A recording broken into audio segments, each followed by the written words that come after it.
This is not a formal interview, so feel free, okay? You can say whatever that you want to say.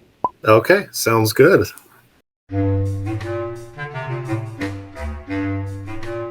The first question is, how was your reaction when you saw for first time the animatronics? So that's an interesting question. I was actually part of the team that built the animatronics. Oh, So I was able to see them as they were being made. I didn't build the insides, I didn't build the robot parts, but what I did build was some of the arms and legs and hands. Um, One of my main things that I built were I built Freddy's and Bonnie's and Chica's gloves. I also built Chica's arms and legs. When I say this, I'm talking about the coverings that go over the robotic parts. So when I finally got to see them complete, I was really excited. I was really proud also because it took a team of a lot of people at Jim Henson's Creature Shop to make this happen. We had the animatronic department, which built all the robotics, and that's headed by a man named John Criswell, and they did an amazing job with that. What was particularly great about the animatronics was we had so little downtime while we were on set, meaning that we were very rarely, the production was rarely stalled because of any issues with the animatronics. If we had issues on set, it was something completely unrelated to the characters. And that was something that made us really happy. And I was the puppet captain on the shoot. And what the puppet captain does is he sits and has meetings with the director and figures out what her vision is and figures out what puppets are best to use for which scenes. Will this be a fully animatronic puppet in the shot? Will this be one of the scenes where we bring in a stunt performer to put on a costume? Or will it be a combination where a stunt performer has their arms inside the body pods and the arms of the characters are fully animatronic? So there are a lot of different ways to do each shot. And as the puppet captain, I was able to figure that out with the director. And the one consistent thing is that the puppeteers were always on the heads and faces of these characters. So every shot you see in the movie is the puppeteers controlling the emotions, the mouth, the heads, the eyes of the characters. That was whether it was a fully animatronic character or whether or not there was a stunt performer in a suit. Between all the animatronics, who's your favorite? So my favorite was Foxy. And I think the reason why Foxy was my favorite is because that was the one character that all of the performers had to get together to bring to life. So there was only an animatronic Foxy. And because of that, we were able to work on making him walk. Of course, any of his facial emotions, head turns, anything to do with his arms, his body turns, or he had a waist that tilted back and forth, and then he had a what's sort of like a gimbal, imagine like a seesaw, and Foxy was on the end of the seesaw, and there was a puppeteer named Brett O'Quinn who was controlling that gimbal. Foxy's main performer was Russ Walco, and he did an amazing job with the character, and we were super lucky to have him as part of our team. Yeah, Foxy was the most difficult to control. Yes. Oh gosh. Yes, because every part of him had to be controlled by a puppeteer, all at the same time. So sometimes there were as many as 6 or 7 puppeteers used to bring Foxy to life. And when we had the full cast of characters up, it would take 10 of us to bring them all to life. Oh gosh. Yeah. Oh gosh, that's a lot of things. Yeah, it sure was. And between Freddy and Golden Freddy, who is your favorite? I know it's maybe the same thing, but who's your favorite?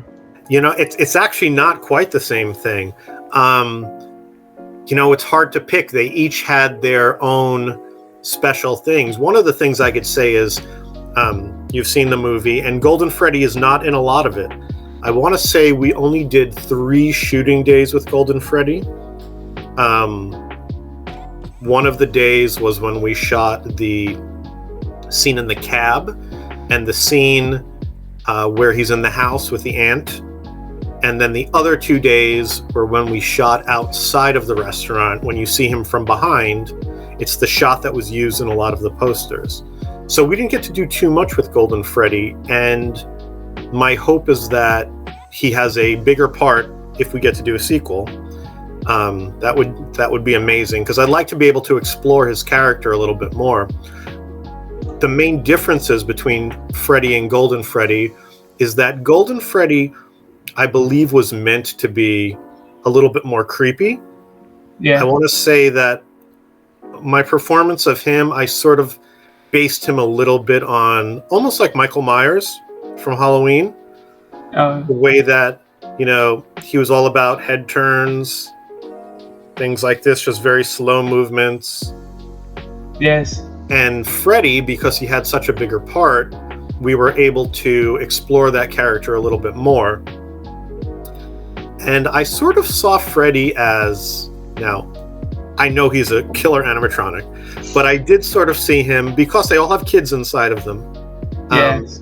as a little bit lovable and maybe the group leader of the band.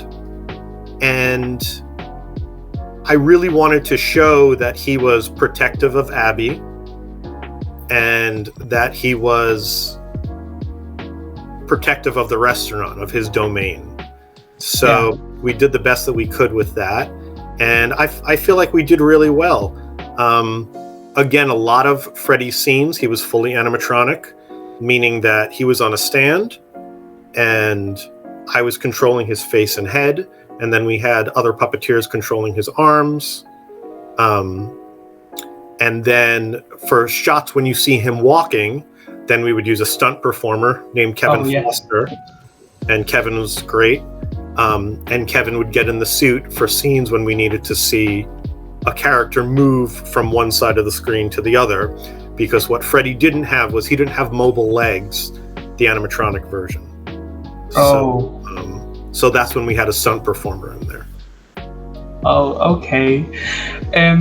How did you feel to control these animatronics, these killer machines?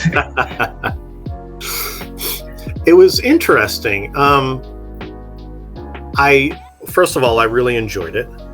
But what was particularly great about it, and what made me feel good, was that FNaF, this whole world that Scott's created, is so relevant, and it's particularly relevant right now. Kids today love it. When when my wife or my kids would tell their friends, or people would say, "Oh, what's your husband working on?" She'd say, "Oh, a movie called Five Nights at Freddy's." Everyone would be like, "Oh my goodness, Five Nights at Freddy's, that's my kid's favorite thing in the world."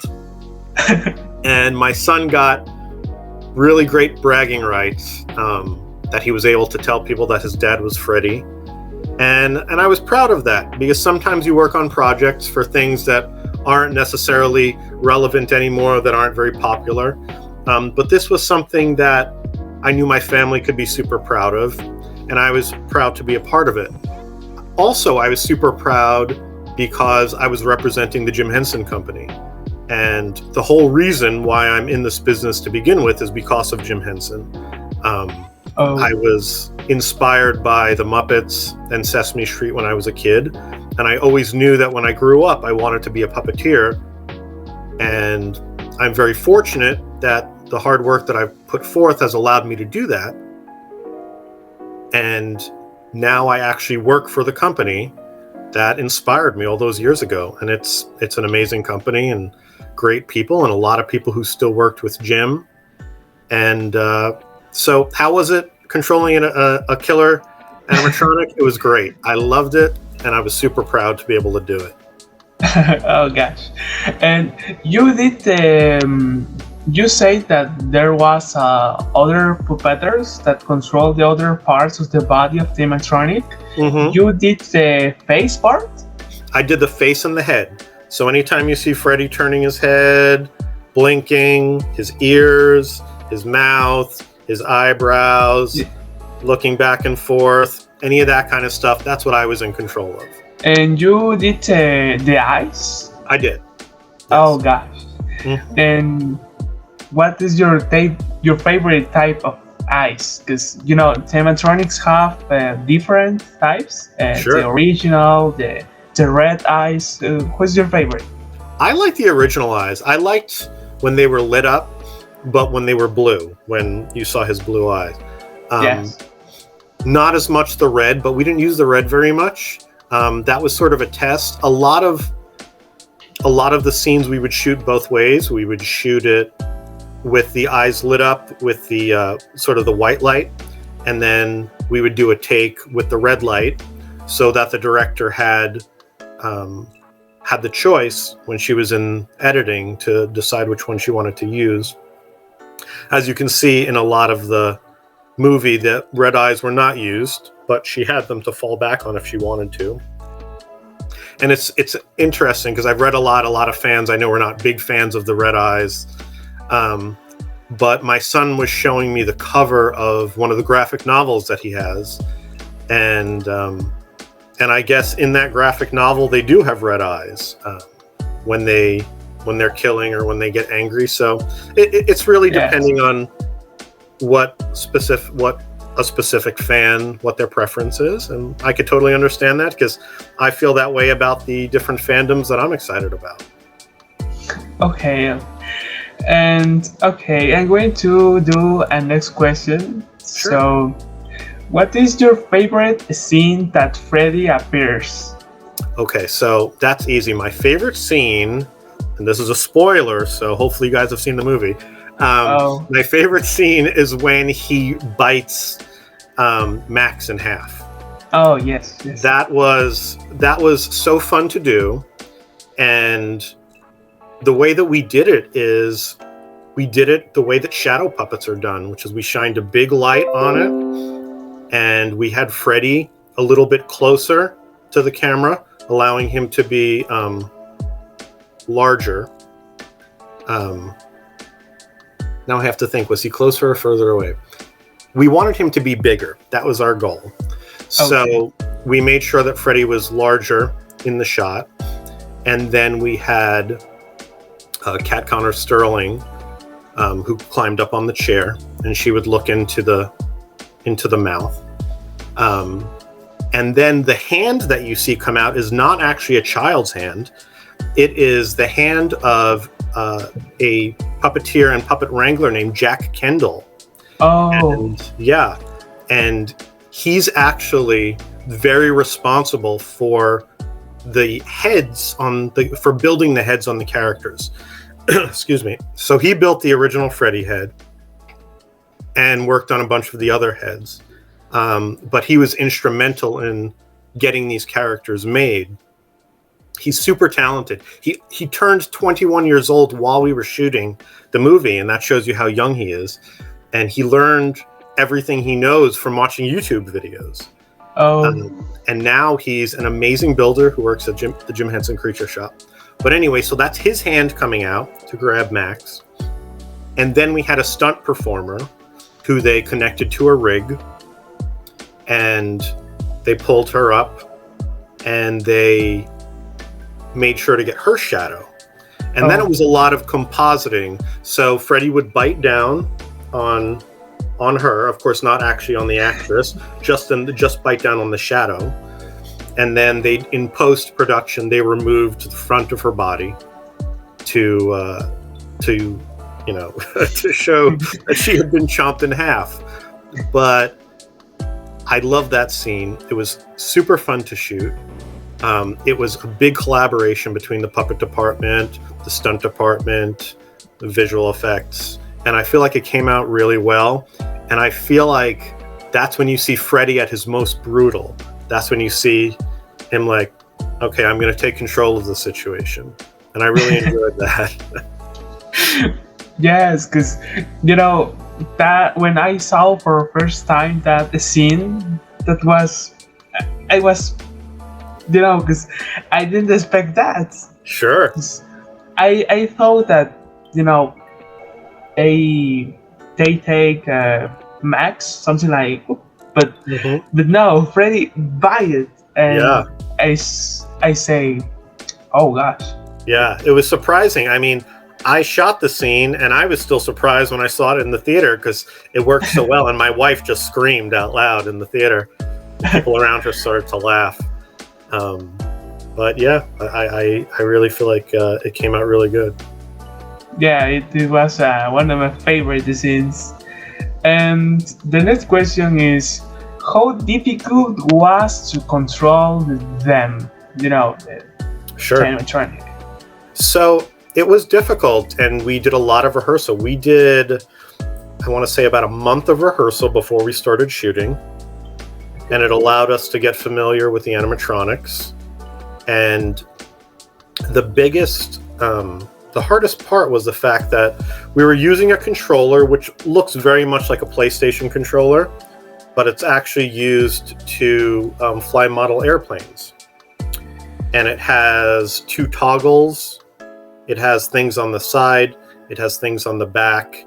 It has these switches that go up and down.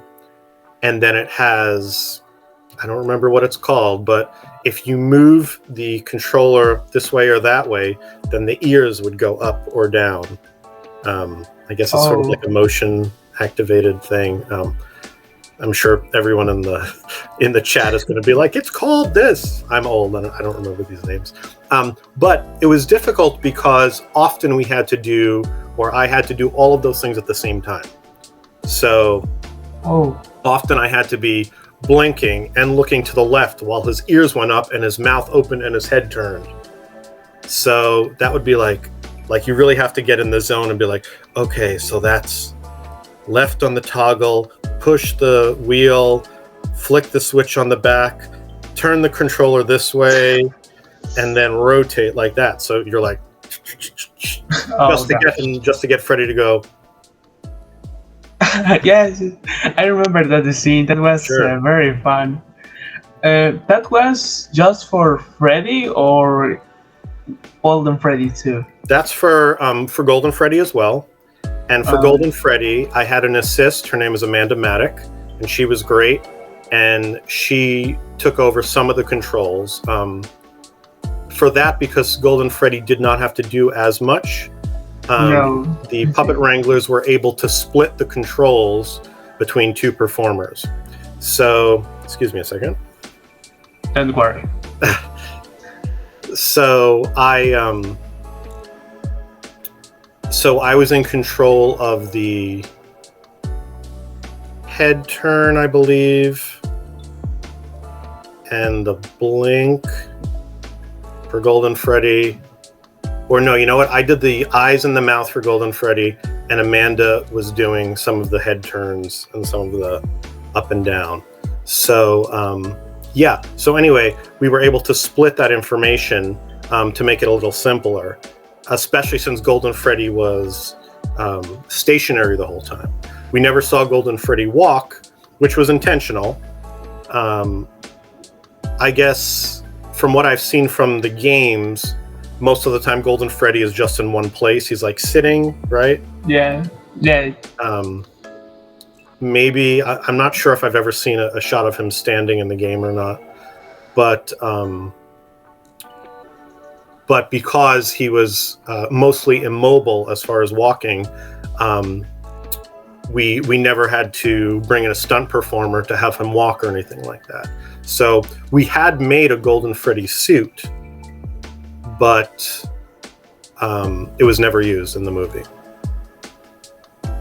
Wait, sorry, can you repeat that, please? Sure. So there's the fully animatronic Golden Freddy, meaning he's a complete robot on the inside, being controlled by puppeteers. And then there was a suit, sort of like what you would see at a Disney park, a walk-around suit that could go Oh on to yeah. a stunt performer. Now, both of those versions of Golden Freddy had an animatronic head that I would control. But because Golden Freddy never actually walked or moved in the scene, we never had to use the costume version. Oh So gosh. the costume version was built but never used. Perhaps it'll be used in the next movie if we're lucky enough to do one. But Golden Freddy, what you see in the movie is Golden Freddy fully animatronic, fully puppeteered by puppeteers. Oh my gosh. Yeah. That's very interesting. Very interesting. And oh gosh, there was another one, the machine, right? The of the chair. Oh The- yeah, the torture chair. Oh yes, the torture chair. People online. I was talking to some of the fans online, and we've come up with the name of Freddy Fazbear. We're going to call him. He didn't actually have a name in the movie. We just called him the torture chair. But so I controlled that as well. I controlled all the bears.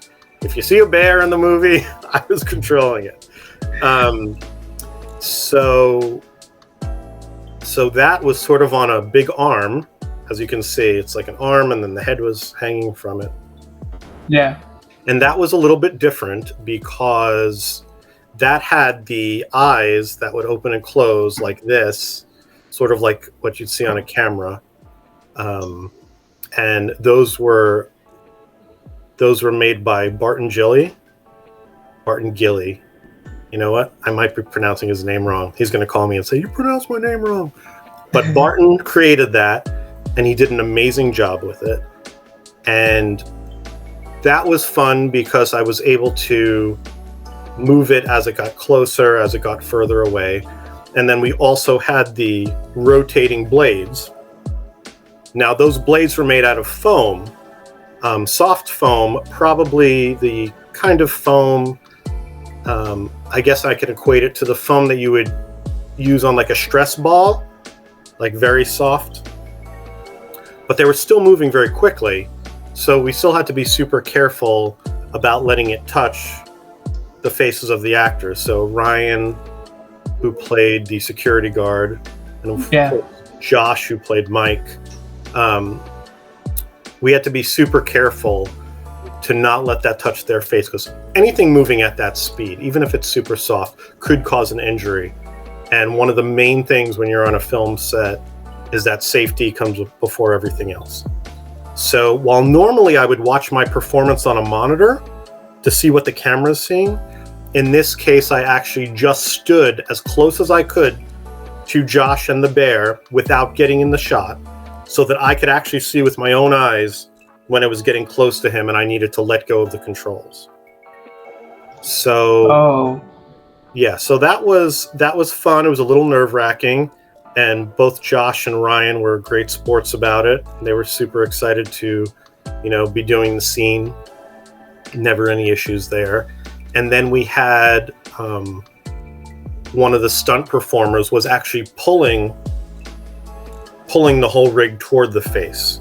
So I was in control of the blades, the eyes. I'm trying to think, did he have anything else? I don't think he had mouth movement.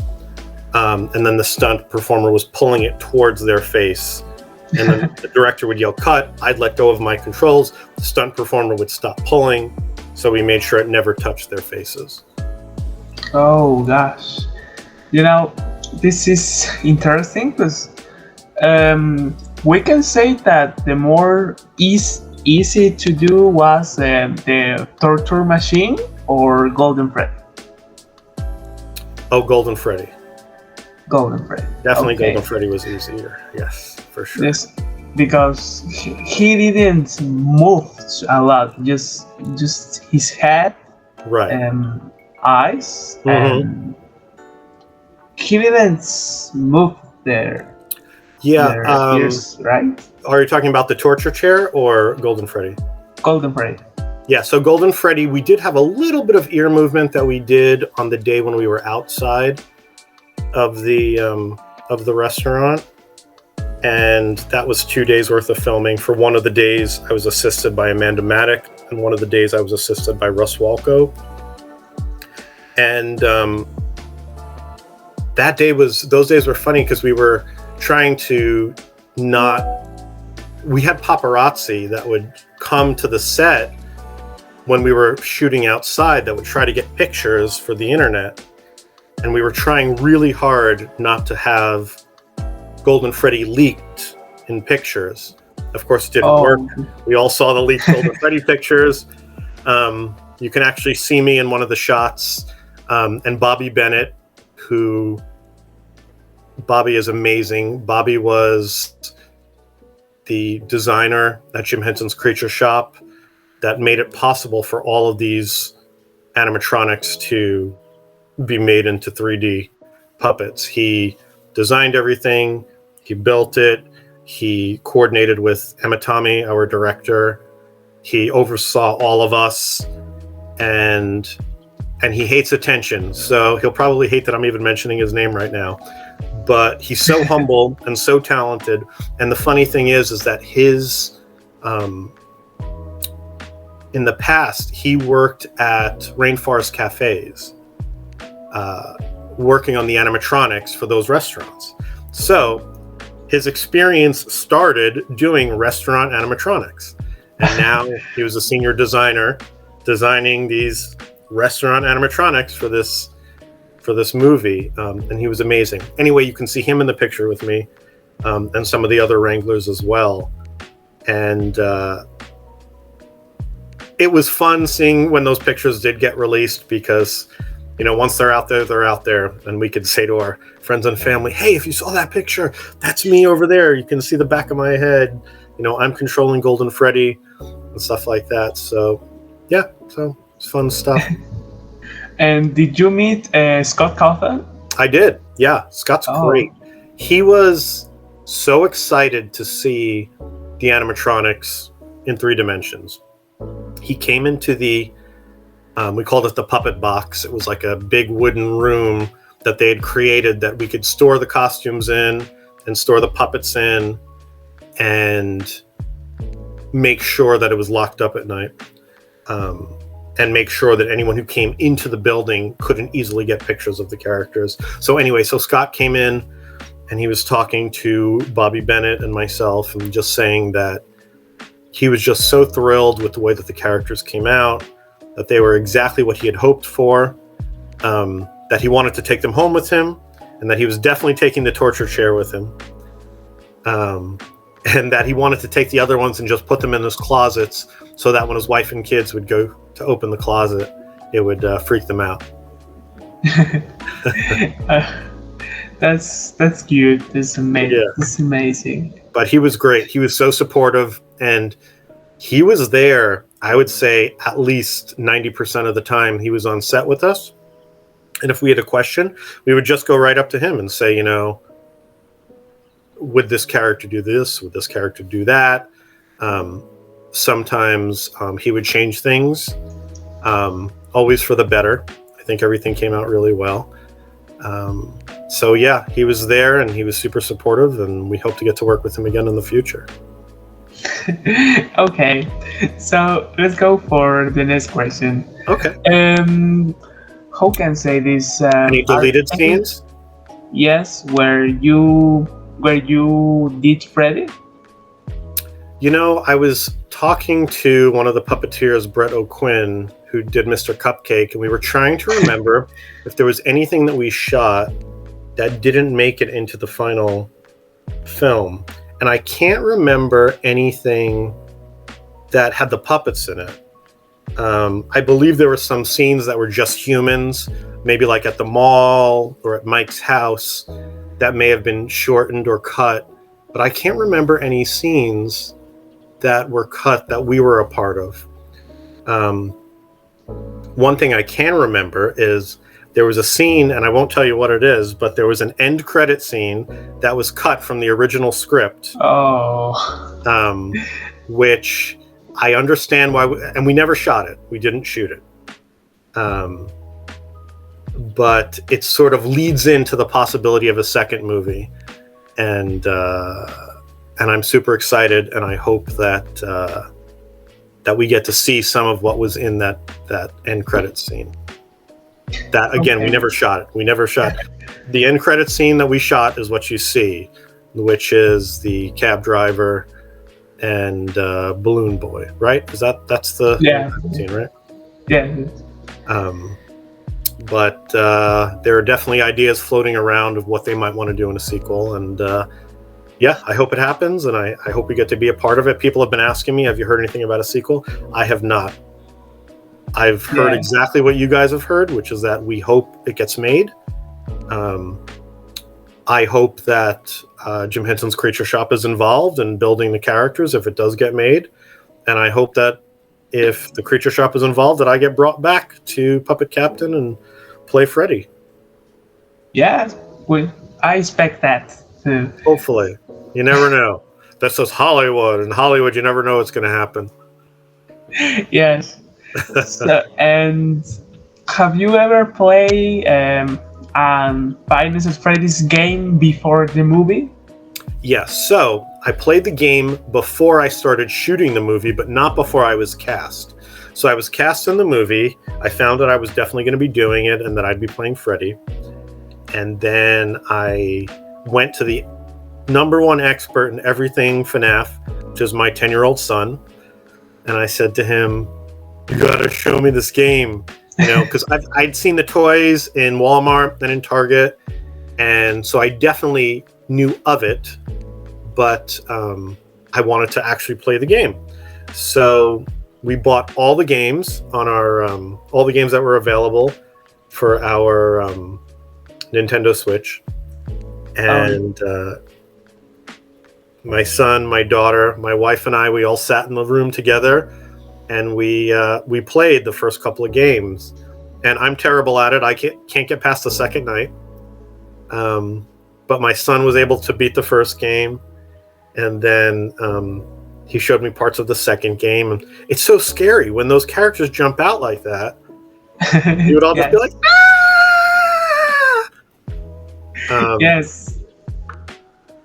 Yeah, so we certainly enjoyed playing it together as a family, and I'm glad that I, you know, was able to become familiar with the characters. Now, you don't see too much of the characters in the game. You see them during the jump scares. You see them during some of the when you're checking your monitor and stuff like that. But one of the things that Emma, our director, told us was, you know, we have to expand on the game. So we have to give these characters a little bit more emotion and a motivation for doing what they're doing, but at the same time respect the game. So we didn't want to stray too far from what the game does, because we wanted the fans to be happy. And the #1 thing that we were told when we started this movie was that this movie was being made for the fans, and they hoped everyone else would like it, but that the fans came first. Scott felt that way, Emma felt that way, Jason at Blumhouse felt that way. And as the builders and the performers of these characters, we wanted to make sure that we respected that as well and did the best that we could to make you guys happy. That's something really amazing, you know. And how do you feel to be part of this franchise of video games? It's super cool. I played video games since I was very little. I had the original Atari. I'm 48 years old. I had the original Atari, and then I remember, I think it was 1985 or 86 that I got the original Nintendo Entertainment System. So video games have always been a part of my life. And when I had children, they continued. And my son is a big gamer. So is my daughter, actually. She and my wife were playing, my goodness, I can't believe I can't remember the name, Animal Crossing. They would play a game called Animal Crossing for hours. The funny thing was that at the end of the year, we checked to see who had the most hours on the Nintendo Switch, and that was my wife, because she would play Animal Crossing so much. So video games are a big part of our life here, and to be a part of a video game franchise where I get to play the main character, the character whose name is in the title. Yes. It's very humbling, and it's really exciting to see how excited fans get, and especially kids. I've met a lot of people since we shot, and when you tell them, especially kids, that you worked on a Five Nights at Freddy's movie, they get excited. And then when they say, "What character did you play?" and I say, "Oh, I was Freddy," they're like, "Oh my goodness!" And the kids get so excited, and they want me to sign different things, and I'm always happy to do that. And so it was super exciting to be a part of this franchise. Yes, because basically you are Freddy Fazbear, so that's something incredible, and that's really amazing. Is something cool. Well, thank you. I appreciate it, and it has not been lost on me. We've been shopping and stuff since the movie came out, different stores, and my daughter and I were in the Funko Hollywood store a couple of days ago, and we went to the Freddy section, and they have these really cool Funko Pops where Freddy is dressed as Santa now. And, Yes. And Foxy is a gingerbread. But there were kids looking at the stuff, and my daughter's like, "Do you think they know? Do you think they know?" And I was like, "No, there's no way they know. Say something.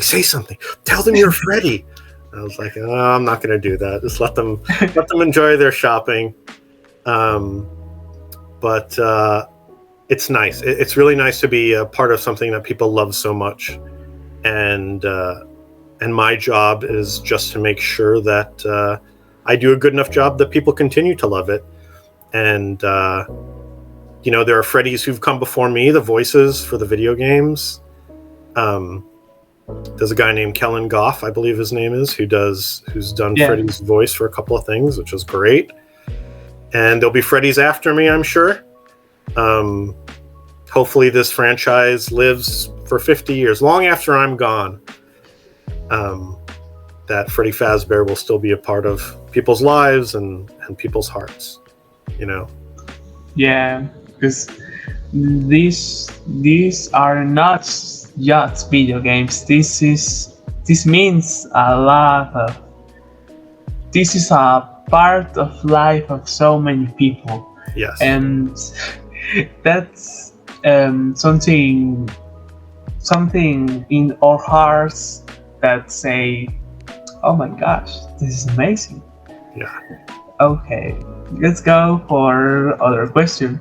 Great. How does the eyebrow, works? The eyebrows work, right? So that's actually a really good question, because it changed as the movie went on. So when you're controlling the head and the face of a character, you go to the Wrangler, and in this case, the Wrangler's name was Wolfgang Criswell, and he helped to build and to program a lot of these animatronics. Did an amazing job. And what I initially wanted was I wanted a switch for the eyes. So for the eyebrows. So he put the eyebrows on a switch, which means they had 3 different positions they could be in. They could be like this, they could be like this, or they could be like this. So it was either like excited, neutral, or angry. And because I had so many other controls that I needed to worry about, I wanted it to be very simple, like click, click, click, like that. So I knew where the position was going to be. And we shot, I want to say, the first couple of weeks of the movie using the controller like that. And then Emma came to me and she said, "Can you do a gradual, like, can you start where the eyebrows are big like that, and then he gets angry like that?" And I said, "Well, right now they're on a clicking system, meaning that they can only be like bing, bing, bing, like that." And she's like, "No, I want it to be smooth." I was like, "Great." So I called Wolfgang over, and he was able to reprogram it so that I was able to get a gradual motion. And the way that we did that, if I remember correctly, was he put it on a wheel mechanism. There's a wheel mechanism in the back of the controller, and that allows me to actually just push in like this, running my finger over a wheel, and that was allowed me to do a gradual up and down like that. So that's how the eyebrows are controlled. It's all sounds so technical, and it's probably simpler than it sounds. If I were to be able to show you, you'd be like, "Oh yeah, I get it. You just roll the wheel and the eyebrows go up and down." But try to explain it the best I can. Okay. And you know how many buckets did the Switch have? Oh yes. Sorry. Oh, you mean how much it cost? Yes. I have no idea. That is not information they share with me. I'm sure they were very expensive.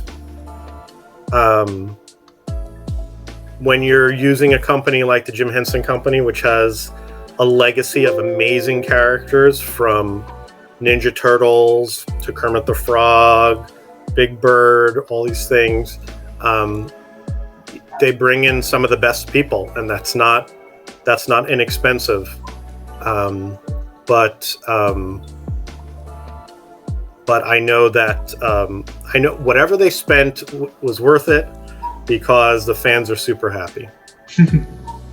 Yes, the animatronics are so amazing. They look incredible. Thank you. And so let's see. Oh yeah, that's a good question. Is it true that animatronics smell like pizza? How could you not when you hang out in a pizza restaurant for all those years?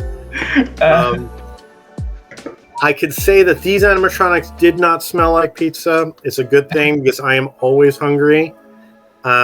We did have pizza on set quite a lot, probably because we were making a movie about a pizza restaurant. But no, they smell like... What do they smell like? I guess it depends. For the times when there are people inside them, they smell like sweat. The rest of the time, they smell like ozone, I guess, which is from the electronics. Okay, because this is more like a funny question. This is just a joke, but I really like it. So the next question is: have you ever read the books or other media? That's a good question. I have not. Interestingly, my son, his birthday is on October 31st, so 3 days after the movie came out, and he got a whole stack of these graphic novels. And the covers look amazing. I mean, I call them comic books because isn't that what a graphic novel really is? It's a bunch of comics like put together into a larger story. I remember I used to read graphic novels when I was a kid. Really cool one called Arkham Asylum. But so he got all these graphic novels. So he said, "Dad, after I read them, do you want to read them?" I'm like, "Yeah, of course I do." So that's part of my homework. I'll be reading those graphic novels, hopefully before we do another movie. Okay. So I think this could be all for this interview. I really want to say thank you a lot for this opportunity after all the things. Really sorry. But thank you for being here after all. Don't worry about it. Schedules change and it's all right. Everything worked out. We're having a great conversation, so don't worry about that. But I just want to say thanks so much for having me. And to the fans, thank you guys so much for supporting this. We're going to be doing conventions coming up starting in the new year, and myself and the other puppeteers who brought these characters to life would love to meet you guys. We'd love to sign your stuff and answer your questions and talk to you guys. So if there's a convention in your town that you'd like for us to come to, send an email to them, give them a call, let them know. We want the puppeteers from Five Nights at Freddy's to to come see us, because we'd love to come to your town and meet you guys. Yes, this is not on the script question, but Sure. you speak Spanish? I do not speak Spanish, no. Oh, okay. That's okay. Don't worry. Well, sorry if my English not very well. No, it's great. Thank you. Because I'm Mexican, so I hope that you can understand some words that I say. Absolutely. No, you were very easy to understand. Okay. So thank you for this, and well, see you the next time, Mr. Freddy Fazbear. All right. Well, thank you so much. It was so nice meeting you guys. And thank you for the fans. Thank you for supporting our movie. It meant so much to us. And we hope we get to do it again and see you guys again on the big screen. Yeah, maybe we can see you again on the possible next movie. I hope that. And well, thank you for being here. Thanks, my friend, to record this. And well, see you next time. All right. See you later.